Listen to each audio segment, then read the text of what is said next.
एक आलिम अपने एक शागिर्द को साथ लिए खेतों में से गुजर रहे थे। चलते चलते एक पगडंडी पर एक बोसीदा जूता दिखाई दिया। साफ पता चल रहा था कि किसी बड़े मियाँ का है। करीब के किसी खेत खलियान में मजदूरी से फारिग होकर उसे पहनकर घर की राह लेंगे। शागिर्द ने जनाब शेख से कहा, हजूर, कैसा रहेगा कि थोड़ी दिल लगी का सामान करते हैं, जूता इधर उधर करके खुद भी छुप जाते हैं।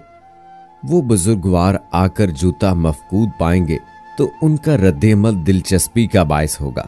शेख कामिल ने कहा, बेटा, अपने दिलों की खुशियां दूसरों की परेशानियों से वाबस्ता करना किसी तौर भी पसंदीदा अमल नहीं। बेटा, तुम पर अपने रब के एहसानात हैं। ऐसी कभी हरकत से लुत्फानंदोज होने की बजाय अपने रब की एक नेमत से तुम उस वक्त एक और तरीके से खुशियां और सादतें समेट सकते हो, अपने लिए भी और उस बेचारे मजदूर के लिए भी। ऐसा करो कि जेब से कुछ नकद सिक्के निकालो और दोनों जूतों में रख दो, फिर हम छुपकर देखेंगे जो होगा। बुलंदबख्त शागिर्द ने तामील की और उस्तादो शागिर्द दोनों झाड़ियों के पीछे दबक गए। काम खत्म हुआ। बड़े मियाँ ने आकर जूते में पांव रखा तो सिक्के जो पांव से टकराए तो एक हड़बड़ाहट के साथ जूता उतारा तो वो सिक्के इसमें से बाहर आ गए। एक अजीब सी सरशारी और जल्दी में दूसरे जूते को पलटा तो उसमें से सिक्के खनकते बाहर आ गए। अब बड़े मियाँ आंखों को मलते हैं, दाएं बाएं नजरें घुमाते हैं। यकीन हो जाता है कि ख्वाब नहीं, तो आंखें तशक्कुर के आंसुओं से भर जाती हैं। बड़े मियाँ सजदे में गिर जाते हैं।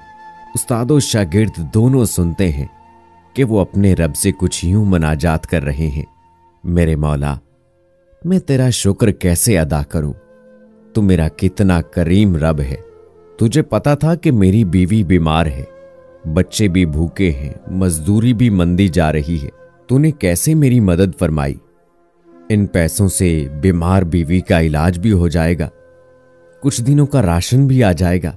इधर वो इसी गिरियाउजारी के साथ अपने रब से महवे मनाजात थे और दूसरी तरफ उस्तादो शागिर्द दोनों के मिले जुले जज्बात और उनकी आंखें भी आंसुओं से लबरेज थीं। कुछ देर के बाद शागिर्द ने दस्तबोसी करते हुए अर्ज किया, उस्ताद मोहतरम, आपका आज का सबक कभी नहीं भूल पाऊंगा। आपने मुझे मकसद जिंदगी और असल खुशियां समेटने का ढंग बता दिया है।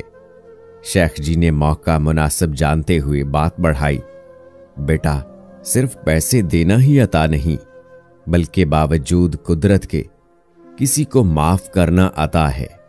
मुसलमान भाई बहन के लिए गायबाना दुआ अता है। मुसलमान भाई बहन की अदम मौजूदगी में उसकी इज्जत की हिफाजत अता है।